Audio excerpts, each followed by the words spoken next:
За сайн байцгаана эрхэм сонсогчдоо. Спутник Монгол олон улсын радиогийн бизнес эдийн засгийн тэнхлэг нэвтрүүлгийн маань шинэ дугаар эхэлж байна. За манай өнөөдрийн нэвтрүүлэгт маш онцгой сайхан зочин ирсэн байгаа. Эхлээд би зочноо танилцуулъя. За манай зочноор Дашбатын Хатанбаатар, ойн инженер мэрэгжилтэй. За би бас нэлийн дэлгэрэнгүй сонирхолтой учраас танилцуулчихъя гэж бодлоо. Ингээд Монгол улсын их сургуулийг ой зүйч мэрэгжлэр мөн Австри улсын Вен хотын байгалийн нөөц ба тэгээд амьдралын шинжлэх ухааны их сургуулийг ой инженер мэрэгжлэр тус төгсгсөн байна. За мөн Австри улсын ойн захиргаа болон үндэсний ой гамшигаас хамгаалах төвд төслийн мэрэгжилтнээр ажиллаж байсан. За ойн доктортой менежмент, ойн бодлого, уур амьсгалын өөрчлөлт, ойжуулалт, ойн экосистемийн чиглэлээр бас ажилладаг юм байна. За одоо бол ой ба уур амьсгалын өөрчлөлтийн хамтын ажиллагаа төрийн бус байгууллагын үүсгэн байгуулагч зохицуулагчаар ингээд ажиллаж байна. За танд энэ өдрийн минь төргий. За өдрийн минь төргий. Таны ингээд танилцуулгыг уншсан чинь бас гайхалтай сайхан олон одоо мэрэгжил сургууль гадаад дотоодын тэгээд энэ ойн инженер гэдэг энэ маш чухал сайхан мэрэгжилтэй ийм сайхан одоо мэрэгжилтэй энэ залууг одоо би зочнороо урьжээ. Ингээд танд одоо хизээ Австри улсаас ирв. За ирээд нэг сар гарсан болж байна. За тэгээ өнөөдөр та бүхэн ярилцах сэдв бол мэдээж одоо манай Монгол байтугай дэлхийн нийтийн анхаарлыг татж байгаа COP17 буюу за тэгээд мэдээж эрэг ойн санг нэмэгдүүлэх нь гэсэн сэдвээр таны мэрэгжилтэй холбоотой учраас энэ сэдвээр ярилцъя гэж урьлаа. За тэгээ юуны өмнө мэдээж одоо 8 дугаар сарын 17-ноос 28-ны өдрүүдэд Монгол улсад Улаанбаатар хотноо мэдээж нэгдсэн үндэсний байгууллагын талуудын одоо 17 дугаар баг хурал маань ингээд эхлэх гэж байна. За үүнтэй холбоотойгоор эхлээд яриагаа би зайлшгүй одоо COP17-той холбогдуулж энэ COP17 гэж юу юм бэ? За энэ конвенцийн олон улсын гэрээ хэрэгжилтийг одоо хэлэлцдэг энэ хурлын талаар ярилцах гэж байгаа учраас иргэд сонсогчдод нийт түмэнд бас нэлээ таны одоо мэдээллийг хүргэе гэж бодлоо. Тэгээ энэ талаар ярилцлага эхэлье. За тэгээ тэглгүй яхаа одоо энэ сарын 17-наас 28-нд COP нэгдсэн үндэсний байгууллагын талуудын баг хурал буюу COP17-г Монгол улсдаа зохион байгуулах чинь одоо дээд хэмжээний хурал гэж хэлж болно. За үндсэндээ бол нэгдсэн үндэсний байгаль орчны 3 том COP байдаг. Одоо Conference of the Parties гэж яриад байгаа. Манайхаа товчлоод COP болгочоо. За ер нь бол манайхан гэлтгүй ер нь бол COP гэд явцдаг. Ерөнхийдөө олон улсын хэллэгээрээ ч гэсэн COP явцдаг. За энэ дотор бол байгаль орчны 3 том конвенц байдаг. За уур амьсгалын конвенц ч байдаг. Энэ дээр юу яригддаг вэ гэхээр ерөнхийдөө за уур амьсгал хэрхэн өөрчлөгдөж чинь те. За хүлэмжийн хий ялгараад байна. За уур амьсгал дулаараад байна гэдгийг голчлоо авч үздэг бол за биологийн олон янз гэж конвенц байдаг те. Тэгэхээр биологийн олон янз байдлын конвенцийг дотор нь бас 3 хуваачдаг. За генетикийн олон янз байдал, зүйлийн олон янз байдал, за экосистемийн олон янз байдал гэдэг ийм 3 төвшөнд нь энэ конвенцээ аваад тэгээд яг энийхээ талаар ингээд ярилцлагаа одоо яг нөгөө гол асуудлуудаа аваад хөндөд шийдвэрүүдээ гаргаад ингээд явдаг конвенц. За одоо яг манай улсад зохион байгуулагдаж байгаа конвенц нь юу вэ гэхээр цөлжилттэй дэмжих конвенц. За 2 жилд нэг удаа зохион байгуулагддаг. Одоо бид нар бол сайн мэдж байгаа хамгийн сүүлд бас Сауди Арабид болсон. За энэ ямар зарчмаар явж ийн гэхээр үндсэндээ бол 2 жилийн за энэний өмнөх Сауди Арабын өмнөх COP хаана болсон бэ гэхээр Африкийн улсад болсон. Тэгэхээр Африк, Араб, Аз гэсэн ийм дараалал явж байгаа. Тэгээ энэ удаа бол Монгол улсад зохион байгуулагдаж байна. За сүүлд тэр Сауди Араб дээр ямар зүйлийг голч ярьсан бэ гэхээр ерөнхийдөө бол за сүлжилтийн эсрэг те санхүүжилтийн механизмыг яаж шийдэх гэдэг энийг голтолж авч үзсэн. За Африкийн улсад яаж ямар гол за мэдээж хэрэг олон асуудлууд байгаа. Гэхдээ нэг гол асуудлууд аваад явж байгаа учраас Африкийн улсад за бэлчээрийг яавал нөхөн сэргээх үү гэдэг энэ асуудлаа авч үзсэн. Тэгэхээр одоо манай Монгол улс зохион байгуулах чаана өөрийнхөө улс үндэстний онцлогийг гаргаж ирсэн те. Тэгээд дээрээс нь бэлчээрийг уламжлалаар яаж доктортойгоор авч явах уу гэдэг энэ сэдвүүдийг авч голцлоо үүсгэх байх гэж хувийнхаа зүгээс бодож байгаа.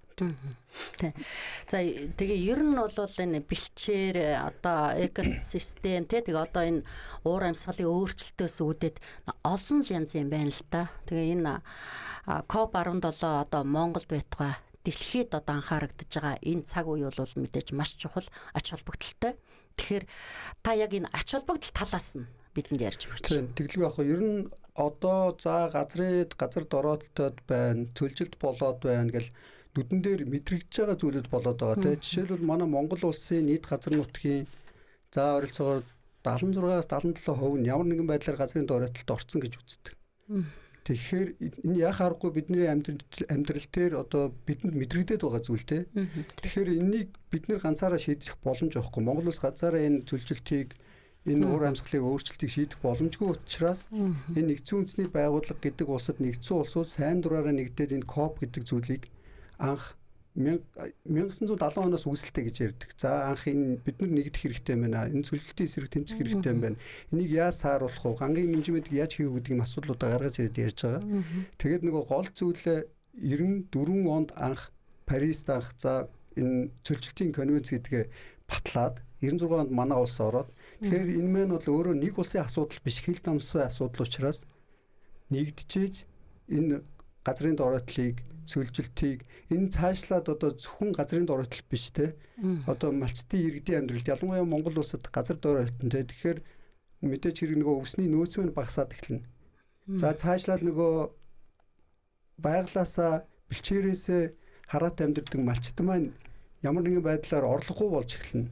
За цаашлаад одоо шилжиж хөдөлгөөн болж эхэлнэ. Тэгэхээр ийм олон асуудлууд байгаа учраас энэнийг улс орн нэгдэжээж ямар нэгэн байдлаар энийг сааруулах арга хэмжээ авах зүйл нь энэ коптер төвлөрч олон улсаараа нэгдэж явж байгаа. Тэгэхээр үүний цаана хүнсний аюулгүй байдал, за бэлчээрийн аюулгүй уус, тэгээд бэлчээр, ой гэд олон зүйлүүд холбоотой учраас энэ зүйлийг маш чухалчилж авч үзэж байгаа гэж бодож байгаа. Тэгэл байгаа. Тэгэд энэ одоо Монгол улс ч нэг 2026 оног одоо бэлчээр нүүдэлчдийн олон улсын жил болгоод энэ санаачилгаа бол одоо нүүбэрэ батлуулсан шүү дээ. Тэгэхээр энэ одоо COP 17-тай ингээд угаасаа уялдаж тэгээ хийх нь одоо маш одоо онцгой чухал ач холбогдолтой байгаа. Нэгдүгээр, хоёрдугаар ер нь бол ганцхан Монгол улс биш. Одоо ерөөсөө дэлхийн нийтээрээ за Африкаас эхэлсэн бол одоо юу гэдэг юм ингээл Евраз тийм үү ойрхот орнууд ингээд одоо бүх нутгуудад энэ цөлжилт газрын дороотл одоо маш ихээр бий боллоо шүү дээ. Одоо манай Монгол улсад ихтэл одоо бас 76-аас 80% тай. Ялангуяа одоо говь дорн говь одоо энэ юу чин тэр чигээр одоо бас 80% нь шүү дээ. Тий. Тэгээд энэ дээр нь манай Монгол улс ч одоо нөгөө өндөр уулын бүсэд байдаг боловч тэрнээсээ ч одоо хамаарахгүйгээр цөлжилт газрын дороотл бэлчээрийн одоо энэ асуудалд бол орсон. Тэгэхээр зэрэг энэ одоо анхааралд өртөөд манай улсад Улаанбаатар хотноо одоо энэ COP 17 манай болох гэж байгаа нь их ач холбогдолтой. Эндээс одоо бид нар бас нэлээ юм хүлээж байна. Дээр доргол одоо хүлээж байна шүү дээ бид нар. Тэгэхээр та одоо ойн инженер бас яг энэ одоо мэрэгжлийн хүний хувьд одоо яг та юу хүсэн хүлээж байна? За миний зөвхөн хувийн бодол ерөнхийдөө бол энэ хурлыг зөвхөн зохион байгуулад өнгөрөхөөсөө илүүтэйгээр энэ хурлын үр дүн биднэрт хэрэгтэй. За олон улсын 197 улс талууд цуглалаа. Эндээс нэг шийдвэр гаргах ёстой, тогтоол гаргах ёстой тий. Ямар арга замаар бид нэр энэ уур амьсгалын өөрчлөлтөөс улбаатаагаар газрын дороотл болж байгаа гэдэг дээр нэг зүйл гарч ирэх ёстой. Тэгэхээр энэ дээр бид нэр зөвхөн хурал болоод өнгөрөхөөсөө илүүтэйгээр олон улсын төвшөнд Монголынхаа өөрийнхөө онцлогийг гаргаж ирээд бэлчээрийн даацыг яаж бууруулж байгаа, бэлчээрийн менежментийг ямар зөв системээр явуулж байгаа гэдэг зүйлээ олон улсад гаргаж ирээд тооцоотой, судалгаатай, дээр нь мэдтгэж үр дүнтэй төслүүдээ бэлэн болгоод танилцуулахад бэлэн болсон байх гэж найдаж байгаа. Энэний үр дүнд нь COP дуусаад өнгөрлөө гэхэд манай улс 20-30 жилдээ ч юм уу те бэлчээрийнхаа менежментийг, за ангийн менежментийг, ой ус эдрийг бүгдийг нэгтгсэн нэг бодлоготой болоод тэгээд нэг нөхөн сэргийх томоохон төслийг хэрэгжүүлэх нь л үр дүн гэж миний зүгээс харж байгаа. Тий. Тэгэхдээ одоо энэ ган гарчиг одоо цөлжилт одоо ер нь бол цөлшил гэж яриул илүү оновчтой байх л та. Ягаад тэгэхээр яг цөлжилт гэхэлэр чинь нөгөө Африкийн орнууд шиг одоо ингээл хуурай цагаан ийм одоо хөрсний ийм байдалтай болчихно шүү дээ. Бид нар бүр энэ цөлшлөөсөө эхлээд цөлжилтэнд нэг хүрчихгүй газрын тэр дороотлыг за тэгэлдэггүй маа гэхэлэр хамгаалах хэрэгтэй байна. Олон сайхан менежментүүд хэрэгтэй байна тий. Бэлчээр одоо бэлчээрээс гадна ой мод нөхөн сэргээл за уул уурхаагаас хамааралтай бас нөгөө газар эвдэгдсэн байдлаач гэсэн нөхөн сэргэх энэ асуудалд бол нэлээд том бодлоготой менежменттэй оролцох хэрэгтэй байх л та. Та тэгээд ойн инженер хүний хувьд бол за энэ COP 17-той хоёул ингээд шууд уялдуулаад ингээд ярьчих гэж бодож байгаа нөгөө таны мэрэгжил чухал учраас. Тэгэхээр би тэр манай Монгол орны одоо нийт одоо бид нар чинь энэ өндөр одоо бүсийн одоо газар уур амьсгалтай юм улс орн шүү дээ. Гэхдээ сүүлийн одоо бараг 40-50 жилийн судалгаа байдаг юм лээ шүү дээ. Маш их одоо температур нэмэгдээ, тундас багасаад ингээд бас асуудал их байгаа. Гэхдээ нийт одоо ой модны хэмжээ нийт газар нутгийн хэдэн хувийг эзэлж байна? Одоо хэр болоод энэ танд ийм судалгаа байна? За 2026 оны шинэ судалгааны ой сангийн өөрчлөлтөөр ер нь бол Монгол улсын нийт газар нутгийг 156.4 сая га тий. Үүний 13.6 сая га нь огор процент талбай. Тэгэхээр газар нутгийн 8.7% нь огор процент талбай гэж байгаа. Тэгэхээр энэ дээр бид нэр яг сүүлийн жилүүдэд нэлээд нэмэгдлээ тэрбум мод гэж үндэсний хөдөлгөөн явууллаа. Гэхдээ ой дээр мод тарихаасаа илүүтэйгээр үндсэн авах хэд хэдэн том ойн санг нэмэгдүүлдэг аргууд байдаг л та. Тэгэхээр манайхаа за ойн санг нэмэгдүүлнэхээр мод тарих гэж ойлгодог. Гэтэл цаана бид нэр ойгоо хамгаалах нь хамгийн чухал асуудал бас байж идэг те. Одоо сая мод тарилаа гэхэд эргээд цаана хичнээн хэмжээний га ой хортон түүмэрт өрчин гэдгээ бас үр дүнгээ харах хэрэгтэй гэж юм зүйл гарч иж байна. За ойн санг ер нь нэмэгдүүлдэг юм хэд хэдэн аргууд байдаг л та.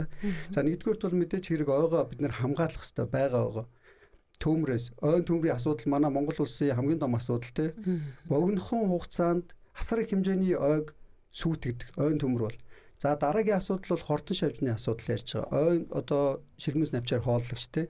Уур амьсгалаас улбаатаагаар хэд дулаарлаас улбаатаагаар нөгөө шавжийн олшрал болдог. Тэгэхээр ой мэн хурд дундас багасаад ирэхээр ямар нэгэн байдлаар стресст орно. Сулраад ирэхээр нөгөө шавжид өртөх эрсдэл, түүмэрт өртөх эрсдлүүд нэг нэмэгдчихдэг.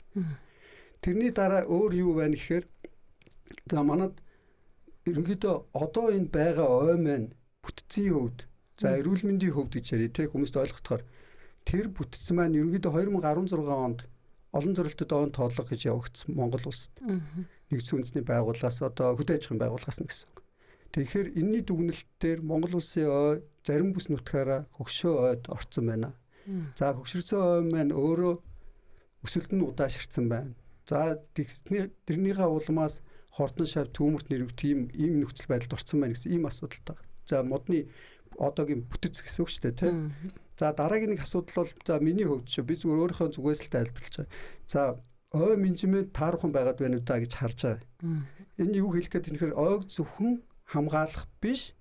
Харин цааваараа ойн тоолгоо зөв хийгээд нэг стандартаар хийгээд тэгээд тэрийг шинжлэх ухааны үндэслэлтэйгээр менежментэд оруулах гэсэн үг.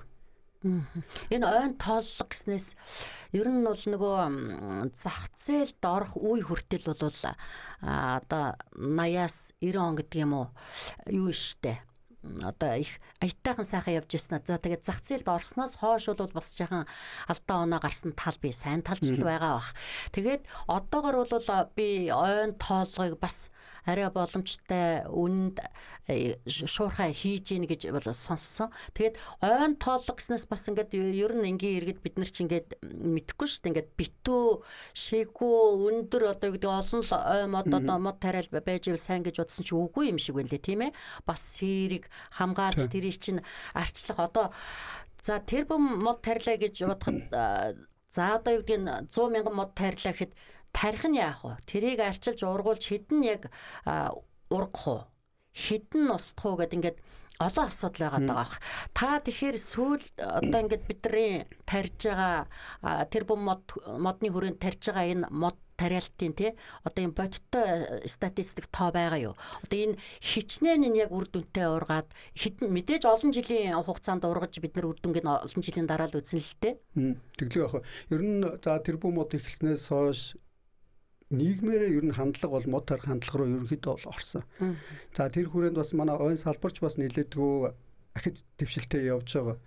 За тэрбум модыг за би яг нарийн тоог нь бол мэдэхгүй байна. 130 орчим сая мод тарьсан гэж ойлгосон. Гэхдээ бид нэр мод тарих бол буруу зүйл биш. Гэхдээ модоо тарьж явж байхдаа хажуугаар нь бид нэр энэ байгалийн сэргийн ургалтанд туслана гэдэг зүйлээ давхар аваад явах нь бас бодлогын зөв юм болов гэж зүгээр миний зүгээс харж байгаа. Яагаад вэ гэхээр байгалыг өөрөөр нь аясаар ургуулах нь хамгийн зөв шийдэл гэж үздэг. Байгаль өөрөө ургаж байгаа тэр мод хамгийн сайн мод байдаг гэж үздэг. Тэгэхээр байгалийн сэргийн ургалтанд туслана гэдэг маань юу гэсэн үг вэ гэхээр байгаль дээр байж байгаа модыг их мод байгаа шүү дээ. Тэндээс ургаад унж байгаа үр нь тэнцээ өсвөр мод залуу мод болоод ургана. Тэрийг хамгаалах, тэрийг аж ахуй арга хэмжээ оруулаад сэргийлэх гэдэг юм уу? Энэ менежментийн системийг оруулах юм бол тэр нь яг нөгөө ойн хэвийн шинжээ хадгалсан юм мод байх гэдэг. За ойжуулт бол мэдээж хэрэг тэрбум мод хүрээнд хийж байгаа ажлууд бол чухал. Одоо ойн сан гэдэг маань зөвхөн ургаж байгаа ойг хэлдэг. Тэнд байгаа өмнө нь ямар нэгэн байдлаар ойн дороодлолт орсон тий төмөрт юм уу хортон шавжт юм уу салхи шуурганд юм уу за цаашлаа за одоо хууль ус мод бэлтгэл гэдэг юм уу тий тэгээд өмнө ой байжгаад ойг уулцсан газрыг ойн сандаад бас авч үздэг. Тэгэхээр тэр ойн санг одоо модоржуулын газар байсан ч гэсэн ой дотор байгаа зам байсан ч гэсэн тэр бол ойн сан гэсэн үг. Тэгэхээр тэр ойн санд байгаа газраа хамгийн түрүүнд ойжуулах тий буцаагаад нөхөн сэргээх тэн дээр ургаж чадж байгаа бол байгалийн сэргийн ургалтаар нь байлгаад хэрвээ үнэхээр ургаж чадахгүй байвал олон жилийн хугацаа шаарддаг гэдэг бол нөхөн тарилт хийдэг ч юм уу. Ийм зарчмаар явах юм бол бид нэр санхүү мөнгөний хөвд ч дээрээс нь байгалаараа явж байгаа генетикээр тухайн орчин дээр тасан зогцсон тэр мод ургаж байна л гэж ойлгож байна. Манай Монгол орны хувьд ч одоо нөгөө бас уур амьсгалын хувьд эрсдэс хүйтэн ийм уур амьсгалтай бас орно.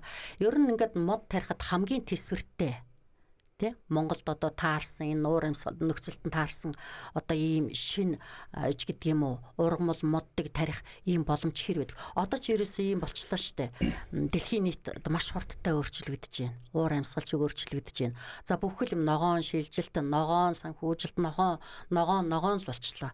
Тэгэхээр бид нар энэ хүрээнд хувь хүн, хувийн хөвшил, компани, улс орон бид бүгд одоо бас энэ ногоон тал руугаа орж тийм үү өшөө одоо шинчилсэн байдлаар одоо өөрт тохирсон хамгийн одоо сайн ургац хүүтэн даах чадвартай ч гэдэг юм уу мод тариалах юм бол нөгөө дэлхийд хүлээн зөвшөөрөгдөж олон нөгөө стандартын дагуу бас ингээ хамтарч одоо хөрөнгө оруулалт авахд юм чухал нөлөөтэй байдаг юм болов гэж зүгээр боддог байхгүй би бас хувийн үед та энэ тал дээр юу гэж бодож байна? За ерөнхийдөө би Европт бол нэлээд олон жил байсан. Тэнцэнэ сураад магистр хамгаалаад тэгээд мэрэгчлэрээ ажилласан. За барууны орнуудад яаж юм нэхэр дэлхийн нийтэд нь уур амьсгал гэдэг зүйл зөвхөн нэг улс дээр хамааралгүй. Дэлхийд даяараа болж байгаа зүйлтэй. Тэгэхээр энийгээ дагаад бид нар бас энэ модныхоо бүтцийг ойн бүтцээ өөрчлөхгүй болвол дисвэртэй гэдэг зүйлийг хийхгүй болохгүй гэдэг асуудал гарч ирж байгаа. За нэг мод тарихаас илүүтэй нэг их хэмжээний мод тарих хоёр ялгаатай зүйл л дээ. Хэдэн модыг авчраад бид нар бол ургуулчих болж байгаа. Яаж ийг ашаандаа ч гэсэн те ургуулсан хүмүүс бол байгаад байгаа. Гэтэл нөгөөдхөө хэдэн гаагаар нь тарих болохоор асуудал болж ирдэг. Усны асуудал гардаг те. Тэгэхээр барууны орнуудад ямар концептыг барьж явж ийн гэхээр холимог оров шилжээ гэдэг ийм систем рүү орж байгаа. За тэрний ямар учиртай вэ гэхээр уур амьсгалын өөрчлөлт чинь те. Тэгэхээр хортон шавж баруунд хамгийн их одоо ойд цүүрэл учруулдаг зүйл нь холтос идэх зох гэж байдаг хөөхгүй. Одоо брак батл гэж яриад байгаа. Тэр маань модны холцсон дотор ороод модыг идээд ахаад тэр мод хүнгүүд дараагийн мод руу ингээд шилжээд явчихдаг. Тэгэхээр юуны жишээлбэл Австри улсад дайны дараагаас гэмүү ерөөсөө аж ахуйн барилгын зориултаар модыг нэг төрөл болгоод тарьсан. Одоо энэ чинь 200 300 жилийн түүхтэй Европын ой аж ахуйн менежмент явагдаад байгаа хөөхгүй.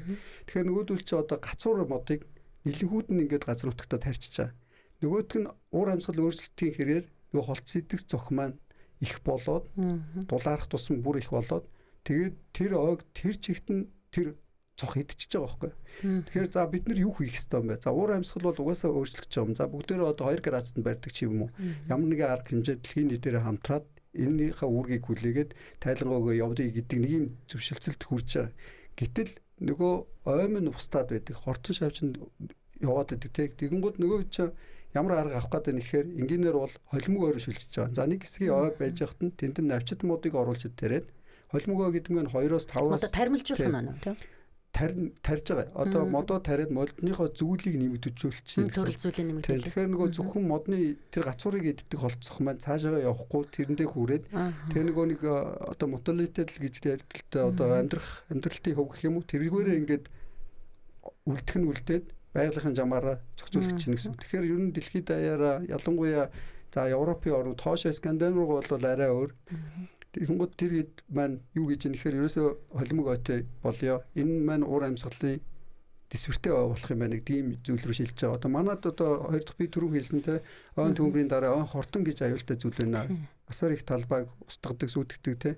Тэгэхээр бид нар бас ер нь явандаа энэ ойгоо бас холимог ой руу шилжүүлж дэлхийн нийтийн чиг хандлага руугаа орхон зүг болов юм болов гэж бодож байгаа.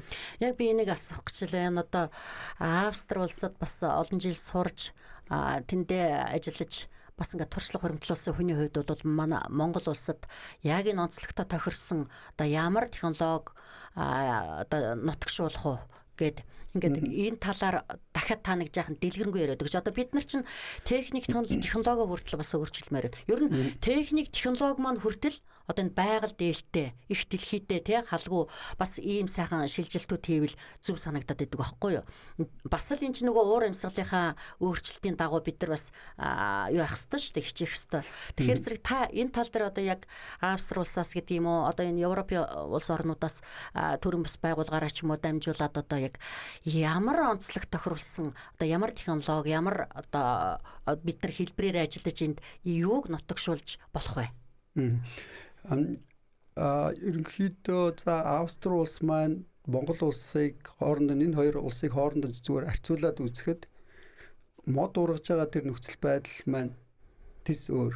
За модын бүтээмж чанар маань баг 90-с дээш өвдөө хахад манайх одоо 10-аас доош гэдэг ч юм уу те. Хасар ялгаатай хоёр өөр орчинд байж байгаа мод.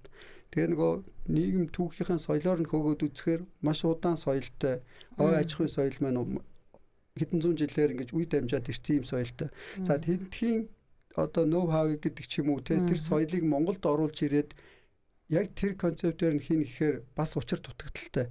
Гэхдээ бид нар тэндээс юу авах хэрэгтэй вэ гэхээр тэдний хийсэн судалгаануудыг авах хэрэгтэй. Тинчээ хийгдсэн туршигдсан юмыг бид нэр ахиж энтэй авчраал тэн дээр алдаал нэг бол бид нар тэрийг ахиж хийгээл энэ болох юм болохгүй байх гэж байгаа оронд тэнд яг туршигдсан болцсон зүйлээ авчираад жишээлбэл зөв газар зөв модол тарих гэж байгаа Европт. Дээрээс нь энэ үрийн аж ахуйг эрчимтэй хөгжүүлэе гэж байгаа. Одоо манай тарьж суулгац тарилаа гэхэд эхлээд үр хэрэгтэй тийм. Үрний цаана ахаад үр хэрэгтэй маань гэхэд үрийн их мод хэрэгтэй. Тэгэхээр тэр үрийн балантаасаа бид нар хаана байгуулах хэвтэй. Тэгжээж энэ систем нэг стандартд орно гэсэн үг. Одоо сайхан бид нар онцгой хуулиа энэ хаврын чуулганаар мэрэгжлэнгүүд нь ярьж байгаад санаачилсан гишүүд маань ярьж байгаад ингээд өргөн барьсан байгаа. Тэгээ одоо шийдэгдэхээ хүлээж чинь энэ хуулиа гарчих юм бол дараагийн хууль дүрм стандартуудаа хуультайгаа уялдуулаад хийгээд явах юм боломж гарч байгаа. Тэгэхээр Австри яг боломжтой стандарт дүрм одоо хийх аваад ашиглах юмнууд юу байна гэдэг дээр ажиллаад явах гэж бодож байна. Мэдээж хэрэг авах зүйлүүд бол зөндөө байгаа. Тэгээ энэ тал дээр одоо хууль эрх зүйн одоо тэр боломжийг бүрдүүлээд өгчих юм бол одоо маш олон чухал зүйлүүдийг бас хийгдэнэлтэй төсөл хөтөлбөрүүд байдаг юм билэ. Тэгээд энэ COP 17-оос ч гэсэн одоо юу гэдгийг маш олон зүйл гарч ирнэ. За одоо зайлшгүй хууль эрх зүйн өөрчлөлт бид нар хуулиндаа анхаарах, боловсронгуй болгох, зөв зүйлээ тусгах тий энийг бол оруулах байх л гэж бодож байна л да.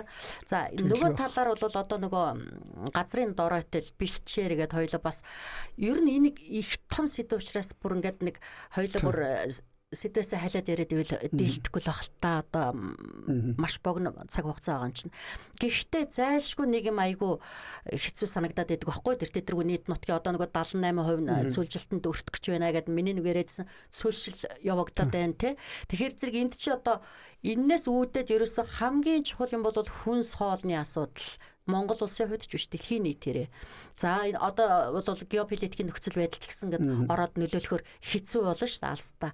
За тэгээд хүнс хоол бэлчээр ус гэж нэг айхтар юм байна тийм үү. За ингээд маш олон зүйл шалтгааллах учраас COP 17-ч одоо хүн болгон анхаарлаа хандуулж бас эндээс мэдээлэл авч хүн болгон энэ талаар бас олд сонсод үзээсэй гэж бодож байна. Тэгээд дээр нь энэ бүгд ерөөсөө одоо манай Монгол улсын хувьд бол нөгөө уур амьсгалын өөрчлөлт бол илүүтэй явагдаж байгаа шүү дээ. Бид нар ч угаасаа л одоо нөгөө хур тундас багтай. Тэ энэ маань одоо сүүлийн ингээл 40-од жил юу гэдгийг градус дулааны градус нь ч нэмэгдээд, өвөлдөөж градус нэмэгдээд, 130-аас дээш болох нэгсээд ингээл хүн болгонд харагдаж байгаа шинж тэмдгүү зөндөө байгаа учраас хувь хүмүүс иргэд энэ ямар хэлбэрээр оролцож, хувь нэмрээ оруулж одоо энэ сүлжилтийн эсрэг одоо бас ямар хэлбэрээр оролцож болох вэ? Та юу гэж боддог вэ? Таны үзэл. Энэ бид нэр энэ уур амьсгалын өөрчлөлтгээд бүр эхнээс нь ингээд их сурвалжаар нь одоо хүлэмжийг хийж ярьдаг тийм. Энэ хүлэмжийг хэн гаргаж байгаа гэхээр хүмүүс бидний л гаргаж байгаа. Энэ түрүү ярьсан биологийн олон янз байдлын нэг нь бид нэр өөрсдөө бас хүмүүс. Тэгэхээр энэ зүйлүүдийг үүсгэж байгаа хүмүүс нь удирдах байгаа хүмүүс нь сүйтгэж байгаа хүмүүс нь зүг авч яваад байгаа хүмүүс бид нар байхгүй. Тэгэхээр энийг өөрчлөхөд бас бид нэр л өөрчлөх ёстой тийм. Тэгэхээр энэ зөв Монголынхоо жишээн дээр яри. За бид нэр 60 сая малта гэж ярьдаг те. Гэтэл манад бэлчээр маань хомсчлоо. Бэлчээрийн даацсан проекттэй тэрчглээ. Тэгээд усны хомсдолд орчлоо те. Тэгэхээр эдэн дээр бид нэр ямар зүйл рүү шилжих ёстой гэхээр мэдээж хэрэг бид нэр уламжлаа авч явах нь зөв ёсны хэрэг. Уламжилт мал аж ахуй те. Уламжлаа дагаад, улирлаа дагаад ингээд олон зуун жил яваад ирсэн ард түмэн. Тэгэхээр уламжлаа бид нэр аваад явах хэрэгтэй. Тэгтээ уламжлаа зөв авч явах хэрэгтэй. Бэлчээрээс илэгдэг, бэлчээрийн менежмент оруулдаг, хитрхи их мал ашиггүй малтай байх. Мал аж ахуй ч гэсэн байх ёстой шүү дээ. Тэгвэл нөгөө хөлийн тий одоо малын хөлийн одоо тэр даац ихтрээд бэлчээрт хүртэл одоо ингээл асуудал үүсэл байгаа. Үнжүүлэхгүй болвол эргээл бид тэр хариу нь өөрөө ирээд байгаа байхгүй. Нэг зуд болдог, нэг гам болдог. За хэдэн хүмүүс нь тэндээс ингээл аваад явчих болно. Гэхдээ нийтийнхээ ямиг харахгүй бол бид нэр зөвхөн нэг хэдэн хүний мянган малтаач гэдэг юм уу тэр хүмүүсийн ингэж газраа зөв зохион байгуулалтанд орохгүй байх юм бол нийтийн асуудал болох гэдэг учраас хамгийн түрүүнд энэ сүлжилтээр хийх асуудал бол ерөөсөө энэ бэлчээрийнхаа даацын асуудлыг шийдэх хэрэгтэй. Дээрээс нь энэ өвслөг ургамал одоо зүйлийн бүрдэл нь багасчаад байна гэж яриад байгаа байхгүй. Одоо бэлчээр дээр байгаа бэлчээрийн маань зүйл төрөл зүрмээр багассан. Нөгөө бэлчээр жил өнжөхгүй малаа бэлчээгээд байхаар чинь яаж урах вэ? Тэгээд зүгээр л анхны амархан жишээ нь хашаалал нэг 2-3 жил болоход буцаал сэргээд ургачих. Тэгэхээр энд нэг айхтаргүй байнт юм бодоо за юу хийх ёстой болоо гэх шаардлагагүй бэлчээрээ ихлээ сэлэгдэг болох хэрэгтэй байна. Дээрээс нь энэ усан сангуудаа улсын бодлогоороо ч юм уу хийх шаардлагатай болж байгаа. Усгүй бол хинч амьдрахгүй, малч амьдрахгүй, хүнч амьдрахгүй, модж урахгүй тий. Тэгэхээр энэ хуучны одоо худгууд хөдөө гадаа явахаар байждаг шүү дээ тий. Та анзаарсан бол тэдрийгээ буцаа сэргээгээд энэ усан сангуудаа бий болох хэрэгтэй. Тэгээ борооны усын хөрөмтлөлүүдийг энэ сөөрмүүдэд байгуулах хэрэгтэй. Тэр усаа дагаж иж малчт маань бэлчээрээс илэгдэг болно. Тэгвэл бол устаа газар руугаа л яваад нь бүгд бөөгнөрөөд байна. Тийм болохоор тэр усан сан бэлчээр дээр гол анхаарлаа хандуулад явсан дээр баг. Дээрээс нь модоо тарих нь бол зөв ёсны хэрэг. Тэр модоо харин ямар модыг хаан тарих уу гэдгээ тухайн цаг уурын нөхцөлтөнд тохирсон мод нь байна уу, том мод гэхээс илүүтэй цөөгөө тарьсан ч болно.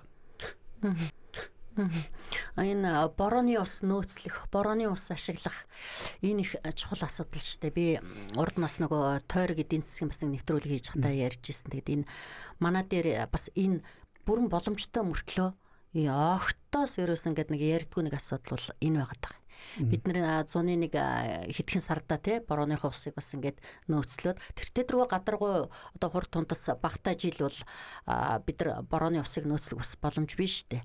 Тий. Тэгээ одоо сүүлийн жилүүдэд ингээд хараад байхад бол ер нь газрын гадаргуу дээр одоо ус тогтсон ч гэсэн ингээд намартаа ч юм уу те буцаал одоо ингээд амархан шингэж хуурай аших энэ асуудлууд зөндөө байгаа учраас айл болгон хүм болгон өөрх болгон одоо эндээ анхаарад ядчил хашаанда одоо мод жимс ногоно нэг үе бодвол тарьж байгаа. Тэгтээ энэ их өргөн дэлгэр байхгүй бол маш хурдцтай өөрчлөгдөд маш хурдцтай одоо ингээл говийн нутгаас эхлээд ингээд орж ирэх юм аюул нүүрлээд байгаа юм. Тэгээ энийг ингээд ярианда халаад яриад байвал энэ нэг зүйлийг манайхан ерөөсөө анзаардгүй юм шиг санагц. Анзаардгүй гэхээсээ илүүтэй одоо яа тийм байгаа. За энийг бүр би онцолж хэлмээр санагдсан байхгүй. За юун дээр Австрийн ойнтохоо хуулин дээр ойн хөрс гэж бүр тусгайлаа өгсөн байдаг. Заалтууд нь байдаг. Гэтэл манай ойн хуулин дээр ойн хөрс гэдэг зүйл хэдгээнд үрдэгдсэн байдаг. хөрс байхгүй болвол мод байхгүй. Бид нэр өнгөн хэсгээ хараад идэг мод ургаж байгаа. Гэтэл яг доор нь хөрс маань байж идэг те. Яг тэр модноос хөрснөөс мод маань үржил шимээ авч идэг. Хөрс маань усны зохицуултыг хийж идэг. За дээрэс нь нөгөө карбон гэж яриад байгаа. Нүүрс төрөгчийг хөрс одоо мод мөчрөндөө ишэндээ нүүрс төрөгчийн давхар эслийг шингээгээд нүүрс төрөгч хэлбэрээр хадгалж байгаа. Гэтэл тэрний маань 60-аас 70% хөрсөндөө байж идэг. Ялгаа авахгүй бэлчээрийн асуудал дээр хөрсөнд нүүрс төрөгч арга бол нүүрс төрөгчийг агуулгаж байгаа. Тэгэхээр энэ хөрс гэдэг зүйлээ бид нэр сайн авч одоо үндэсний дэвшинч гэдэг ч юм уу авч үзэхгүй болвол хавар болохоор бэлчээр одоо тарилгын талбай дээр ч гэсэн хөрсөө хагалцдаг хийсчдэг тийм. Тэгэхээр энэ хөрсөө нэлээ анхааралтай аваасаа л гэж ялангуяа хууль эрх зүйн үүднээс нь ч гэсэн тодорхой болгоод өчгөөсөө гэж бодож явж. Би миний нөгөө магистрийн ажил чинь бас хөрстэй холбоотой байхгүй. Тэгэхээр энэ хөрсийг ерөөсөө өнгөн дээрх хэсгээл яриад байдаг яг доор нь байгаа гол зүйлээ бас орхитуулад идэм болов уу гэж бодож явдаг. Тэгээд мэдээж таасаа хэллээ. Одоо карбоны талаар энийг манай бас сонсогчдод та нэг дэлгэрүүлж яриач. Ер нь одоо карбон кредитээр бүр орлого олгох боломжтой шүү дээ. Тэгээд карбон кредитийг одоо юу гэдгийг манай иргэд тэгэл аж ахуйн нэгжүүд ч гэсэн цаашид одоо энэ нүүрс төрөгчийн давхар эслэгээд таны яг саяны ярьсан дээр та энэ карбон кредитийн талаар яаж одоо ашиг олох боломжтой байдгийг энэний талаар нэг дэлгэрэнгүй яриад өгөөч. Ер нь нүүрс төрөгчийн хүлэмжийг хийгээд хэд хэдэн үндсэн элементүүд байж байгаа. Энийг нөгөө эквивалент гэдэг рүү шилжүүлээд нүүрс төрөгчийн давхар эсэл гэдгээр нь тооцоолдог. Яагаад ингэж тооцоолдог вэ гэхээр нүүрс төрөгчийн давхар эсэл маань өөрөө дулааныг маш ихээр шингээдэг. Бус элементүүдээ бодвол тэгэхээр нөгөө бид нэр одоо 1950 оноос хойш 280 ppm байсан агаартах ppm байсан нүүрс төрөгчийн давхар эсэл маань сая 2025 26 оны байдлаар 430 болоод 50%-аар нэмэгдсэн. Энэ маань юунаас үүдэлтэй гэхээр нөгөө ойг их хэмжээгээр огтлоод за дээрэс нь нөгөө газрын хөрсөнд дагуулгаж байгаа нүүрс төрөгчөө гаргацчаа. За дээрэс нь нөгөө нефт, газрын дос ингээд бүгдийг гаргаад хөрсөнд дагуулгаж байсан нүүрс төрөгчүүдээ агаарт гаргачаар нөгөө хүчил төрөгчтэйгөө нэгжээд нүүрс төрөгчийн давхар эсэл болчихоо. Тэрийг бид нэр одоо яаж зохицуулах вэ гэдэг зохицуулт нь энэ карбон кредит. Тэгээ энэ карбон кредитийг яаж эндээс мөнгө олох вэ гэхээр хэд хэдэн аргууд хэд хэдэн стандартууд байдаг. Gold стандарт гэж байдаг. За эдгээр ямар стандартаар энэ карбоныг олох вэ гэхээр за энэ карбон ялгарлтыг те одоо CO2 ялгаруулж байгаа carbon brand гэж яриад байдаг. Энийг ялгаруулж байгаа компаниудаас тэр мөнгөний гаргуулъя нэгдүгээр. Хоёрдугаарт за ойг хамгаалаад ямар нэгэн газрыг те ойг хамгаалаад нөхөн сэргийх юм бол энэнд нь зөрүүлээд тэр кредитийн худалдаа авалтыг хийе. Бус улсуудад тэр ялгаруулаад байгаа улсуудад дамжуулт төлөё гэдэг ч юм уу те. Говь руу жишээлбэл манайхын бэлчээр дээр жишээлбэл хөрсөнд маш их хэмжээний карбон агуулгаж байгаа. Энийг бид нар бас карбон зах зээлд оруулах бүрэн боломжтой. Сая уур амьсгалын тухай хууль маань гарсан тий. Тэгээд энэ уур амьсгалын тухай хууль маань гарсан. Одоо ойн тухай хууль маань зэгцэрчвэл энэ карбон зах зээл гэдэг зүйл маань ороод ирж байгаа. Тэгэхээр энэ дээр яг үндсэн нарийн зохицуулалтууд нь тодорхой болоод ирнэ. Тэгээд дээрээс нь тэр олон улсын стандартууд нь яаж явагдах уу гэдэг зарчмууд нь бүгд ороод ирэх баг. Тэгэхээр яг нөгөө эдийн засгийн чиглэл яг нөгөө бизнес мөнгө олох талаасаа бүх зохицуулалтууд нь зэгцрээд ирэх байх гэж харж байна. Тийм мэдээж эдийн засгийн өндөр үржигтэй.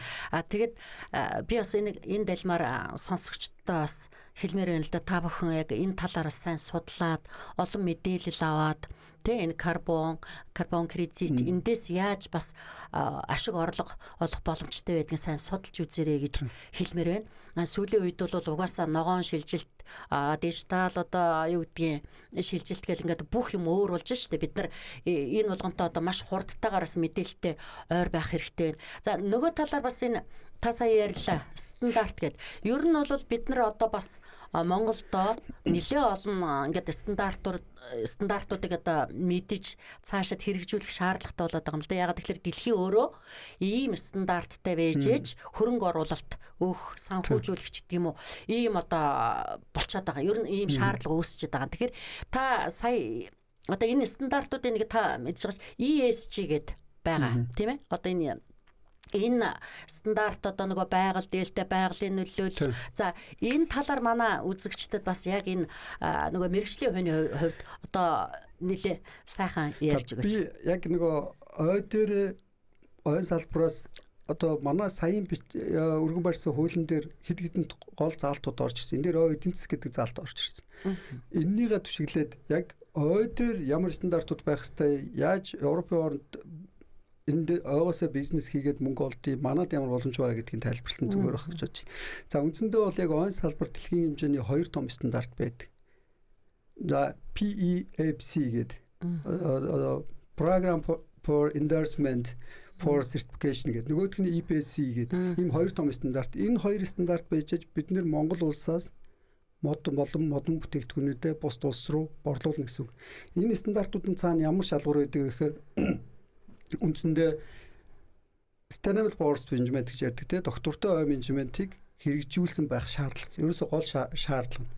Тэгэхээр Европт яаж явагддаг вэ гэхээр эхлээд тоолгоо хийн. Тоолгоогоо төлөвлөнө. Төлөвлөлтөөр арчилгаа хийн. Тэгээд ашиглана, нөхөн сэргэн. Тэгээд эцсийн бүтээгдэхүүн рүү орно гэсэн ийм зарчмаар явагддаг. Тэгэхээр Австри улсад 80% нь бол ер нь бол ойн хувийн эзэмшилт байдаг.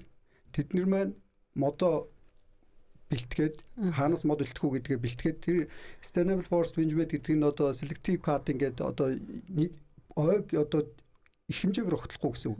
Тодорхой хэмжээгээр дундаас сонгож огтлолт хийгээд тэгээд тэрийг хөрөө харамныханд хүргээд хөрөө харамныхын тэндэн сортер нь хийгээд за энэ ийшээ явах юм байна. За энэ одоо шахмал төсч байдаг ч юм уу. За энэ хавтан байдаг ч юм уу гэдгээр ялгаа дахиад дараагийн үйлдвэрлэл яв. Дараагийн үйлдвэр дээр очихоор нөгөө хэд маань одоо инженерийн мод гэж яриад байгаа. Одоо cross laminated timber гэж одоо өндөр давхар барилгууд барьдаг тэр модыг эсрэгээр нь давхарлаад тэрийг бүтээгдэхүүн болгоод одоо нэмэн хүртэг шингээсэн бүтээгдэхүүн болгож ийн гэсэн.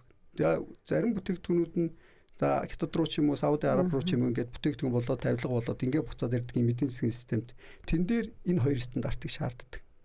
Энэ стандарт байхгүй бол Австри модоо гаргаж чадахгүй гэсэн. Австри тэр ойгоос гаргаж байгаа бүтээгдэхүүнүүд маань 70% нь экспортоор бусад улс руу явдаг. Аз руу ирж ийн гэсэн чинь манайх хурш Хятад руу ирж байгаа. Гэтэл манайх нөгөө модоо ашиглаж чадахгүй байдаг те. Модны маань таваарлаг чанар муу байгаад байдаг. Ой менежментийн төлөвлөгөө оруулаад тэрийг нөгөө ой аж ахуйн үнцэн арга хэмжээнүүдэд хэрэгжүүлээгүй учраас модноос гарах бүтээгдэхүүний чанар маань муу байгаад байдаг те. Энийг үе шаттайгаар оруулах юм бол бид нэр ойгоосоо мөнгө олох боломжтой байж байгаа. Бидний одоо яг хийгдэт байгаа зүйл маань ерөөсөө самар шүү дээ. Самраа одоо зөв зөвхөстэй ашиглаж гинүү ашиглаж чадахгүй байна уу гэдг нь бас л маргаан дагуулж байгаа тийм яг хэдий хэмжээгээр нь бэлтгээд байгаа юм хэдийн үлдээх ёстой юм гэдэг асуудлууд ингээд хянах боломж байхгүй хянах механизм нь ямар байгаа гэдэг асуудлууд байж байгаа. Тэгэхээр энэний цаана Монголоос гарч байгаа ойгоос гарч байгаа бүх бүтээгдэхүүнүүд тэр 2 стандартаар гадагшаа яв. Тэгэхээр тэр стандартыг Монголд оруулж ирэхэд нэг юм стандартаа болчих юм бол бид нар Монголоос ойгоо бид нар ч одоо түрүүн хэлсэн 13.6 сая тэй гэж байгаа шүү. Тэгэхээр эндээсээ яг бүтээгдэхүүн гаргаад гадаад орн руу нийлүүлэх тийм ийм боломж байгаад байгаа байхгүй. Тэгэхээр энэ эдийн засгийн эргэлтэнд оруулж эргээгээд нөгөө ойгоо түрүүн хэлсэнтэй ашиглаад ой тайрсан бол буцаагаад нөхөн сэргийх. Заавал нөхөн сэргийх. Гэхдээ өнөөдрийн хэрэгцээний ойг авч ашиглахын тулд ирээдүйд үлдэх тэр одоо ойд хохирлгүй байх хэрэгтэй гэдэг зарчмыг ерөнхийдөө баримталж явдаг. Манай энэ одоо нэвтрүүлэг маань угаасаа бизнес эдийн засгийн чиглэлийн нэвтрүүлэг учраас өөр ирэхгүй бид нар одоо энэ экспорт импорт ч юм уу те энэ эдийн засгийн үр өгөөчтэй одоо бүтээмжтэй энэ одоо байдлын талаар заавал ярьдгийг. Яг хүмүүс гайхчихж магадгүй ингээл ойжуулалт тэгэл ингээл ярьж яснаа гів гинтгэл те. Одоо ингээд эн чинь зөв зөвхөстэй ашиглах хэрэгтэй байхгүй. Бид чинь зөв зөвхөстэй ашиглах талаар бас зөв ойлгохгүй хүмүүс зүгээр л дуртай үедээ тайраал хэрэглээл гадагш нь гаргачвал ингээд буруу ойлгочихгүй гэж бодлоо л доо.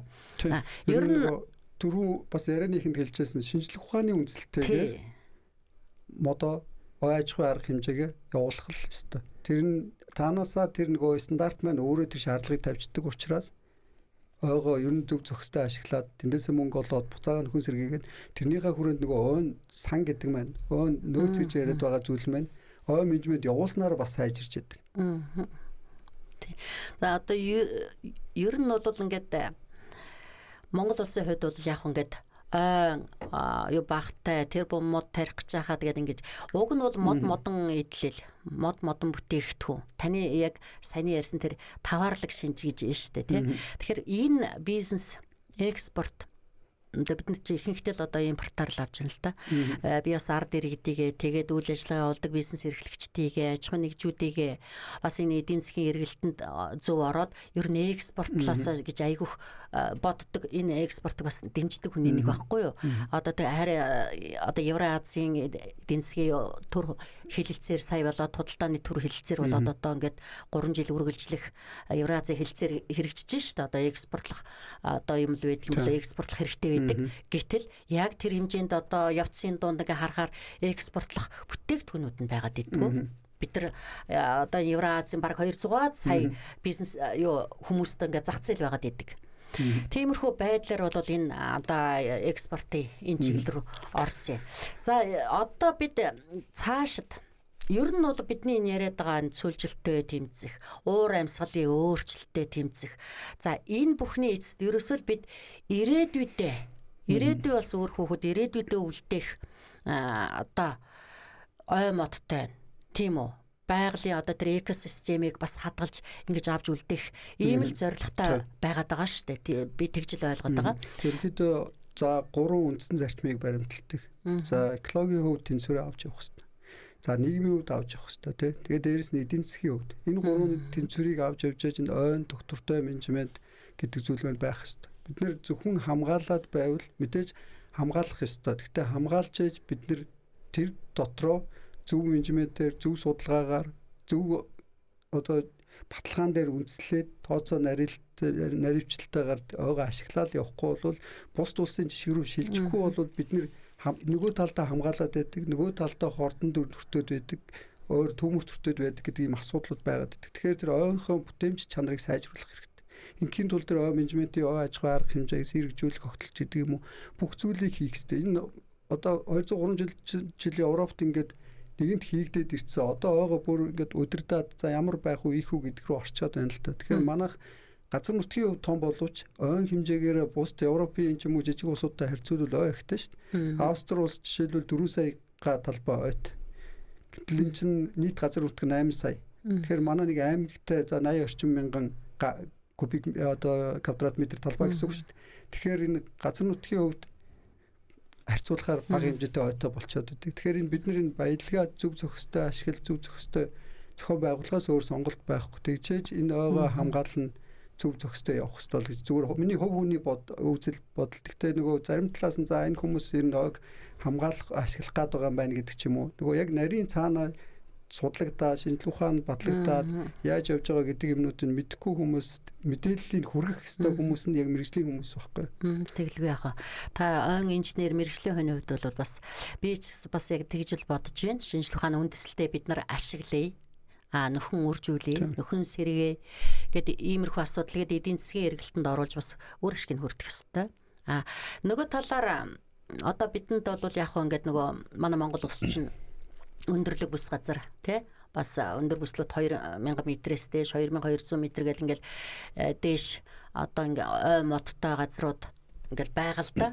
Тэгтээ бидэн дээш ингээд нөгөө түрүүн та ярьсан шүү дээ самрын л асуудал байгаад байна. Самрын одоо нэг экспорт, самрын тосны экспорт гэдэг ингээд яриад байдаг. Ер нь зөвхөн хуш модны самрын асуудлаас гадна өөр одоо энийг тармилжуулж байгаа шүү дээ. Самрыг чинь бас тармилжуулж байгаа тийм ээ. Тэгэхээр зэрэг энэ тал дээр та юу гэж боддог вэ? Энэ одоо онцлог байгаад байна гэж би ойлгоод байдаг байхгүй юу? Өндөрлөг одоо уулсад байгаа тэр самар одоо дэлхийн хаач байхгүй шимтэй байгаад байна.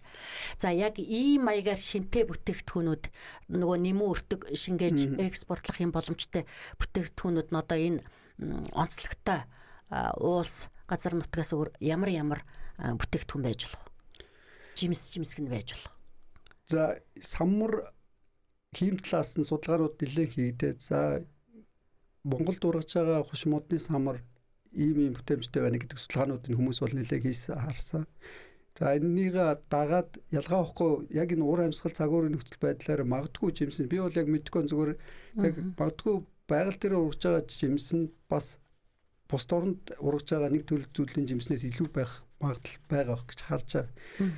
За яг нөгөө хушин дээр ч юм уу ямар нэгэн бүтээгдэхүүн болох талаас нь бид нэр зөвхөн самраа гаргаж байгаа. За бүтээгдэхүүн сүүлийн үед янз бүрээр хийж байгаа. Гэхдээ Австрид ялгаахгүй бас хушны нэг төрөл зүйл ургадаг.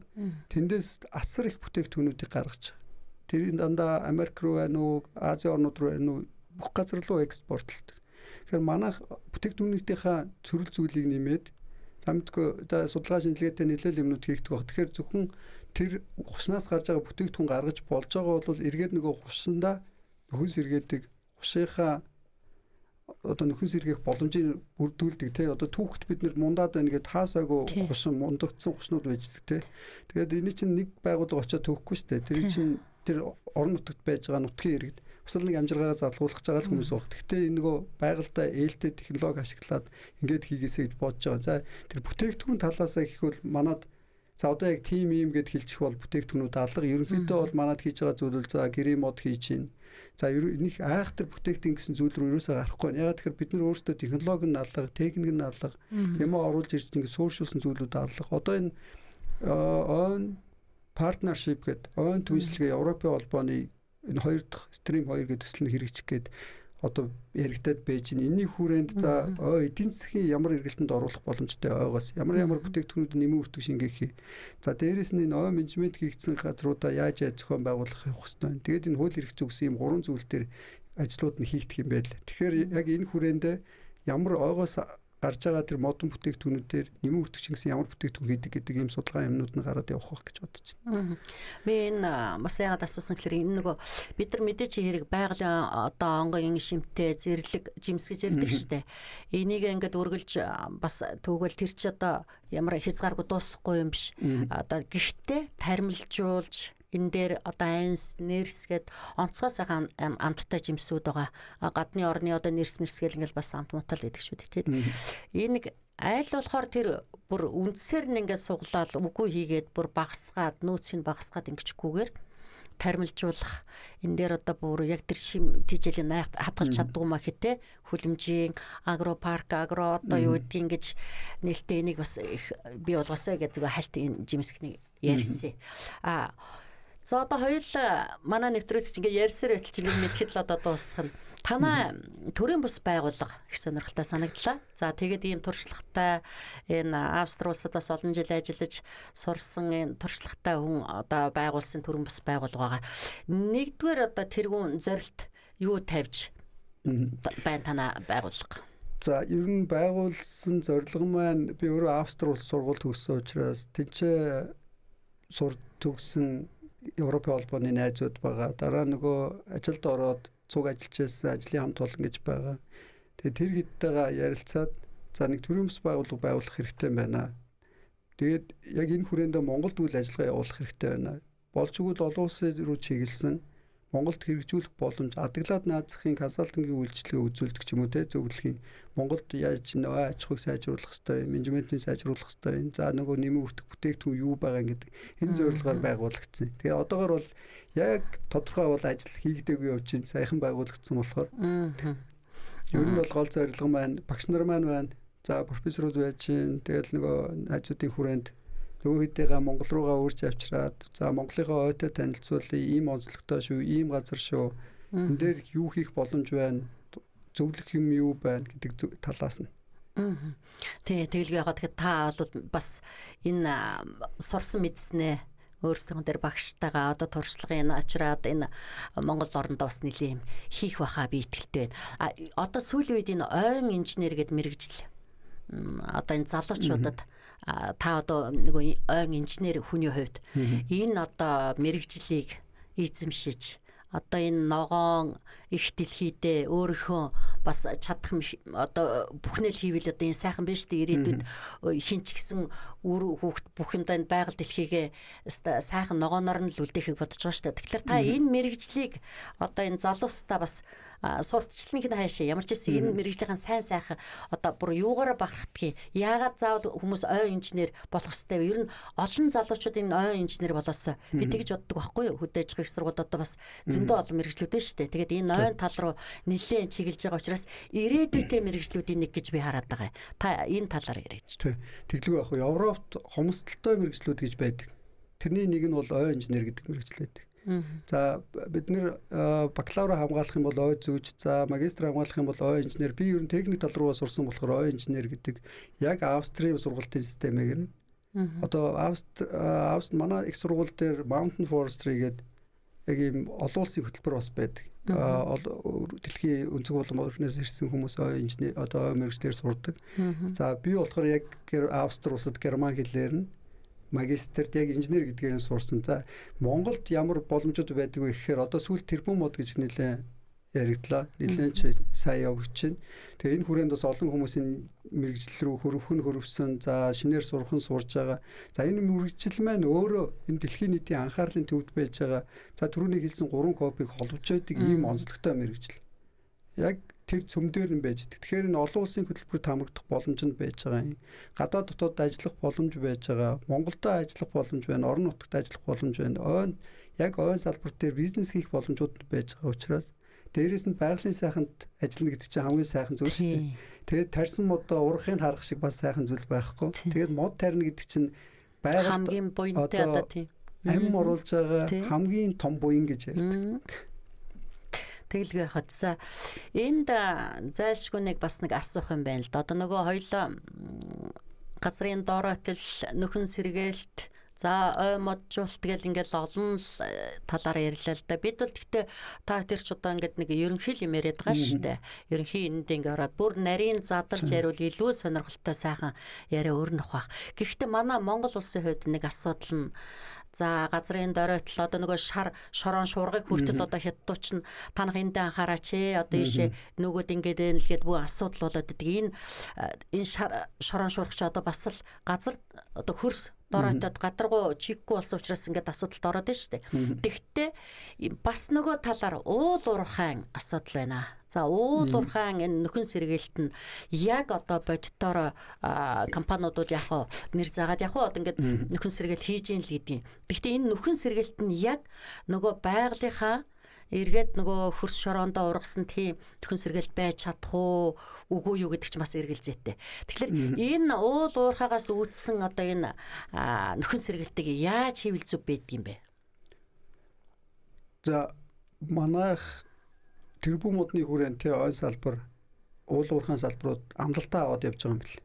Одоо тэтгэх хэмжээний мод тарина хариуцлагын хүрээнд хариуцлагатай уул уурхай гэдэг хүрээнд.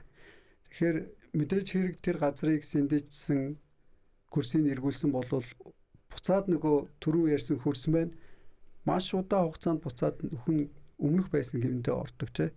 Тэгэхээр мэдээж хэрэг өмнөх байсан шиг бол болохгүй л баг. Тэрнийхээ хүрээнд уул уурхай одоо байгууллагууд маань нийгмийн хариуцлагын хүрээнд гэж манайх ярьдаг тий. Энэ хүрээнд илүү хийгээсэй л гэж бодож байна. За модоо сайн тэр яг тэр байгаль дээр ургаж ирсэн унган төрөл зүйлийн үслэг олноос ургамлын буцаагаад тайр тий. Хариуцлагын хүрээнд тухайн орон нутагт байгаа ажиллаж байгаа амьдарч байгаа хүмүүсийн амьдрах орчныг ч юм уу тэр усан санг ч юм уу тий усны их усрыг хамгаалах ч юм уу ийм зүйлүүд дээр хариуцлагатай хандасаа л гэж бодож байна. Би яг нөгөө газрын очиж үзээд өмнө ямар байсан дараа нь ямар болсон байсан гэдгийг өөрөө хараагүй болохоор яг тийм мэдэхгүй байна. Мэдээж хэрэг газрыг синдицэг өндөжсөн болвол цаг хугацааны нэлээд цаг хугацааны асуудал байгаа гэж. Урт хугацааны орно л доо. Энэ ер нь юу юм? Манайх одоо ингээ бүс нутгад хуваагаад үзэхээр Монгол орны бүсүүдэд одоо таны нөгөө мэргэжлийн хүний хувьд хамгийн одоо анхаарч ой моджуулах нөгөө ойн сангаа нэмэгдүүлэх анхаарч үзэх юм бүс нутаг хаагур байгаад байна. За ер нь манайх ч ой байгаа хэсэг нь хангаа хинтийг хөвсгөлийн уулархаг нутгаар байгаад байгаа. Тэгэхээр энэ ч маань нөгөө яг түүмэр болдог. Тэгээд хортон шавж нөлөө ордог. Бид нөгөө ойг нэг одоо мод тарихаасаа илүүтэйгээр одоо байгаа ойгоо хамгаалах нь маань хамгийн чухал зүйл байхгүй. Бид нэр түрүү хэлсэн одоо нэг 10 саягаа ч юм уу те ойжвол одоо мод тарилаа гэж бодоход эргээд хичнээн саяга ой түүмэр хортонд устж гинэ гэдэг маань асуудал байна. Тэгэхээр одоо байгаа ойгоо зөв менежментээр хамгаалаад тэгээд байгалийн сэргийн ургалтанд туслах ажлуудаа хийгээд явах нь зүгээр багч. За хойд бүс маань ерөнхийдөө бол менежментийн ажлууд маань сайжруулах шаардлагатай. Дээрээс нь байгалийн сэргийн ургалтанд туслах ажлаа хийгдэх ёстой. Байгалийн сэргийн ургалтанд туслана гэдэг маань өсвөр залуу модоо хамгаална гэсэн үг. Тэр байгалийн өөрийнхөө аясаар ургаж байгаа модыг хамгаална. Дээрээс нь бэлчээрийн даацыг зохицуулахаас өөр арга байхгүй. Ургал мод ургадаг, малаа оруулцдаг тэр байгаль, тэр мод өөрөө нөхөн сөрөг ургах боломж нь бүрдэхгүй байна гэсэн. За говийн бүс рүүгээ ороод ирээ те. Говийн бүстэй бид нар юу хийх ёстой вэ гэхээр тэр тухайн экологийн нөхцөл нь тэр газрын уур амьсгал нь урд тундсан тэр таарсан сөөгөө ч юм уу те. Заавал том мод гэхгүй те. Яг тэр тухайн газар ургаж байгаа зүйлээр нь нөхөн сэргээгээд юм уу байгалийн сэргээ ургалтанд туслах энэ ажлуудаа хийгээ яваасаа л гэж бодож байна. Тэгээд чи одоо мэдээж санхүүжилтийн асуудал их чухал. Хөрөнгө оруулалт нөгөө санхүүжилтийн асуудлууд бас их төлөвлөлттэй тий. Тэгэхээр одоо энэ нөгөө COP17-гийн одоо хорлын дараа одоо 2 жилийн дараах одоо тэр гол нь хэрэгжилт байгаад байгаа шүү дээ. Хэрэгжилт тий. Тэгээ манад нэг асуудал бол миний айгүй итгэлгүй байгаад байдаг нэг юм бол айгүй харамсалтай. Хяналт байхгүй айгүй итгэлгүй байдаг байхгүй юу? Тэгэл тэр нөгөө хяналт муу учраас юу гэдэг одоо юм нэг хардаа сэрдээл одоо би энэ ядаг штэ. Тэгээд хяналт сайтай байгаад хэрэгжилттэй сайн хэрэгжүүлээд үр дүн ач холбогдол авчрах байхаа л гэж найдаж байна. За нөгөө талаар одоо бас бид нар чинь одоо энэ хиймэл оюухан дижитал шилжилт гээл одоо бүхэл юм ингээл шилжиж байна л та. Тэгэхээр ягаад энэ Монгол орны хувьд одоо хиймэл оюуханаар одоо юу гэдгийг юунаас хиймэл дагуулж гэж байдаг шүү дээ. Ингээд бас мэдээллүүдийг аваад ийм том ой модны бүр дата систем тий энийг хяндаг одоо ийм шилжилт рүү орох одоо орцсон байгаа юу боломж юу вэ? Энэ ирээдүйг та юу гэж харж байна? Ер нь бол боломж бол байгаа. За одоо ялгаа авахгүй энэ COP-оос бидний хүлээж байгаа нэг одоо хүлээлт болвол энэ бусад улсын технологиг сурах асуудал байж байгаа. Дуршлагыг суралцах асуудал. Энэ дээр юу яригж ийн гэхээр нөгөө дорооноор сансрын зургаар яаж энэ газрын доройтлыг хэмжиж байгаа юм, мониторингийг яаж хийж байгаа юм те. Дээрээс нь AI-аар датануудаар яаж ажиллаж байгаа гэдэг энэ зүйлүүдийг сурах боломж нь бас энэ COP-оор бүрдэж байгаа юм болов бусд улс орны туршлагаас хуваалцах.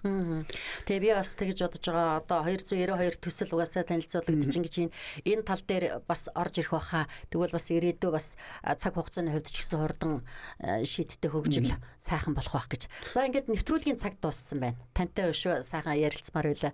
Харамслан цаг маань дууслаа. Дараагийн удаа манай нэвтрүүлэгт дахин орж хойлоос ярилцах боломж гарах байхаа гэж бодож байна. Тэгээд манай Спутник Монгол 92.5 олон улсын радио урилгыг хүлээж авч ирсэн танд маш их баярлалаа. Таны цаашдаа ажилд амжилт хүсье. За баярлалаа.